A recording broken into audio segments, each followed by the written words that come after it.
Welcome. I'm Kinetic Symphony. I hunt down and report on weird and true mysterious stories, from glitches to the paranormal. Did you know you can support the channel by joining? Something to think about. Now onto the stories. Case file number 917, written by Nordic Brewski. Evidence of my invincibility. I work construction year-round.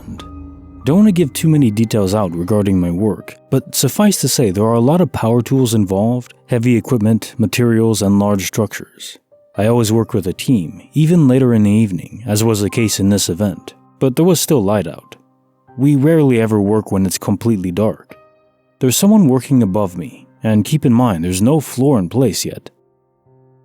There is a makeshift platform to walk across, but that's it. Huge gaps in both sides. We all use workmen's belts to carry around various tools.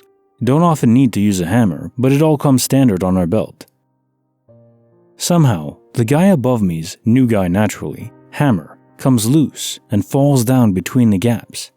Technically, this was my fault too, in what happens next. No one is supposed to be under the floor segment if someone is up above. Truth is that in the construction industry, it's rare not to cut some safety corners, but it is reckless.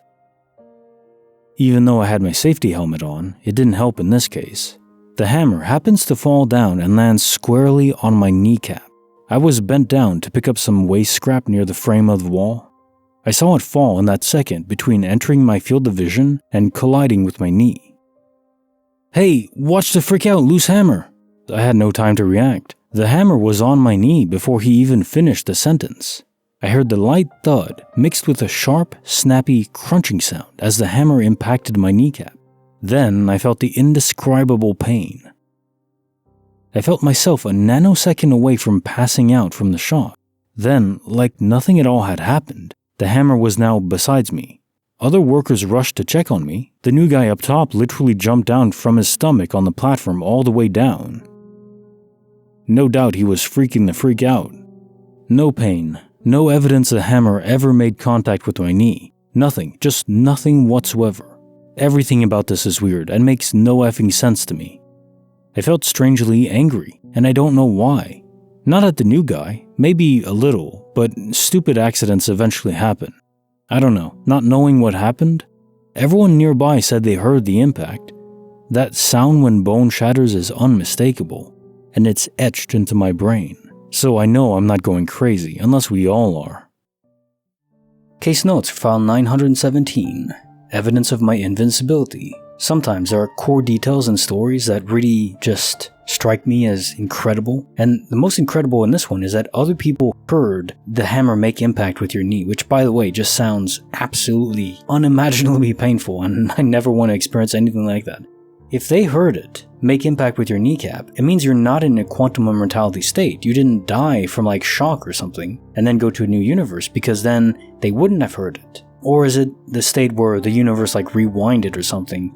You're in a new universe and it still happened there. But no, because they wouldn't have heard it at all. I did actually have, I don't know if you can tell, my middle, I'm not giving people the middle finger here. My middle finger is broken. When I was young, I don't know, like 10 or something, it got slammed into a door and cracked. Could reset it, but that was expensive and unnecessary. It didn't actually do anything, it just grew in crooked. There's no pain, it's just a bit bent. That was not fun. I don't remember hearing a crack though. Maybe the pain just obfuscated the sound. Well, the door closing as well kind of makes a sound, so. But yeah, maybe you're not in a new universe. Maybe you're learning that you are actually very resilient in some way. Like the unbreakable Bruce Willis character. That'd be pretty cool. Maybe some of us have actual superpowers. Case file number 918, written by The-black-derriere. Whoa, that's Deja vu. I own two beautiful pets, a dog and a cat. I nickname them Butch and Sundance because they're inseparable companions against the world, and they know how to wrangle me for all the food I've got, daily. It's a problem, but they're too effective. It's my daily morning routine. Feed and water them up while Sundance meows her little cute vocal cords off. Relentless she is. And yes, I'm taking some liberties on genders here. Color me playful, dear Watson. Now they're gorging themselves, so I return, with coffee in hand, to my study room. I always try to catch up on a bit of reading after showering. What's a better way to wake up than pages of literature and coffee in the morning? The pages go by, coffee is nearly depleted, when Sundance walks in, escorted by Butch. They don't always come to pay respects to their food slave, but when they do, they tend to sit next to me, two-seat couch, cuddled up together. It's downright precious. Okay, back to my pages. I look down. Peripheral vision just above the book slightly reveals that Butch and Sundance are strolling into the room again. I make a quick glance to my left side. They're no longer next to me. What the? They carry out the identical actions once more. I swear it was similar to the Matrix's Deja vu experience, but with a small dog involved as well. The same head motions, brief glances up at me, and Butch even play-biting Sundance's head. He always does it. All happened at the same time as before. It merely repeats what happened just a moment ago. I'm a middle-aged woman who has never experienced anything unusual in her life. Case notes for file 918. Whoa, that's Deja vu. Butch and Sundance. Good duo. Repeating events are ruling out astral projection. If they projected their souls in both your dog and cat, it's unlikely they would have repeated the exact same movement pattern as when they first entered. Maybe animals would. My guess is it was a buffered reality event where you were seeing things ahead of time, as they would play out. Buffered reality just means that we're in the replay format of reality, so we already made the choices and now we're just experiencing them. So it's not hard to imagine that we could just skip ahead for some moment. I don't know why this would happen. Is it something with the person's brain that's wired into the universe more directly? Or is it like a will, a force that's enacting this replay setting? It's a sort of download into your brain, a direct hard jack connection that enables you to see what already happened, but before you're supposed to, like just skipping ahead in a movie, and then rewinding back. But that said, my gut says this isn't supposed to happen at all, so is it just more evidence of universal instability?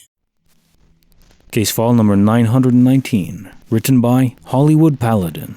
Can a phone teleport? My friend Lucas and I were out for a hardcore night on the town, painting the city red, go hog wild. Well, not really. We ordered some burgers at a local pub, actually quite good all things considered. We both had 1 pint of beer, but only 1 pint, that's it. So before we leave the bar, I order up an Uber on my phone app. 7-minute wait, not bad. We decided to wait it outside. The bar was much too loud now. Lucas said, "Hey man, I forgot my phone at home. Can I use yours for a second? If I don't text my girlfriend, she'll be worried and I'll never hear the end of it." Naturally, I say sure, hand him over my phone. Truth is, I hate giving out my phone to anyone. So much of my life is on that thing, for better or worse. But he's my best friend, and I know he'd never intentionally steal it or lose it. I still believe that. That said, he did lose it. In a way I can't blame him for whatsoever. He was holding it, sending a text to his girlfriend. After that, by habit I figured, he lowered his arm to put it into his jeans front pocket. He was cupping it in his hand so the majority of the phone was obscured from the angle I was viewing it from. But I still see the edges of it and through his fingers, entering his pocket. I told him, dude, are you forgetting something? He has this incredulous look for a second, then giggles like an idiot, before putting his hand back in his pocket, exclaiming, "Sorry dude, it's force of habit.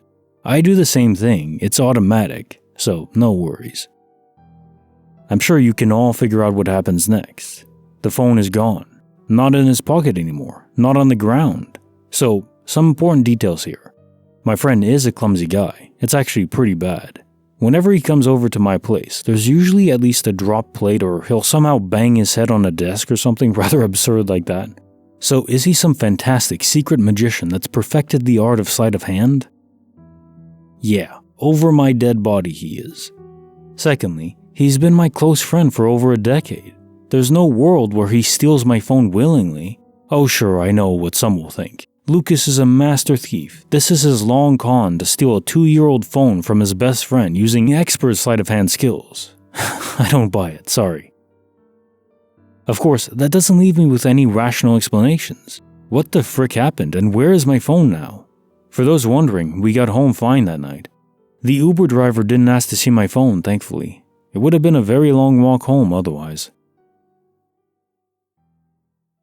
Case notes for file 919. Can a phone teleport? Well, I'm glad you and your friend got home safely. That's important. Is it possible that your phone, you mentioned he's clumsy, maybe he did just drop it? You both just weren't very alert? Didn't hear the sound, maybe? Cars passing, I guess? Conceivable? Maybe it fell into like a storm grate? You didn't mention like a grate or anything that could have fallen into, so probably not that.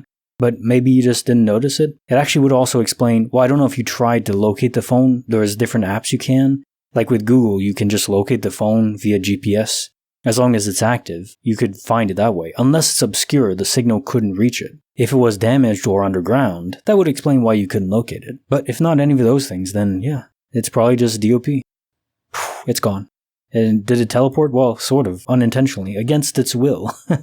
Somewhere else in a different universe, now you have 2 phones. I wonder how that would work. Well, actually, there was the diner experience where the phone couldn't connect to the network. I think that's how it would work. You would have 2 phones in that universe that it traveled to, but you wouldn't be able to use the network there because the SIM card wouldn't be compatible with the encryption. Yeah, something like that. You just have 2 phones. You could use it for another camera or something. It's not too bad. End of my notes. More coming next week. If you're not aware, I've been reading shorts as well on the channel. You can go to the channel page and just click on shorts and you can find all the ones I've been narrating. I release 2 every Sunday now. Enjoy those too. Little tiny glitch morsels. I love it. For this video, like it, subscribe, hit the bell. Good stuff. See you soon.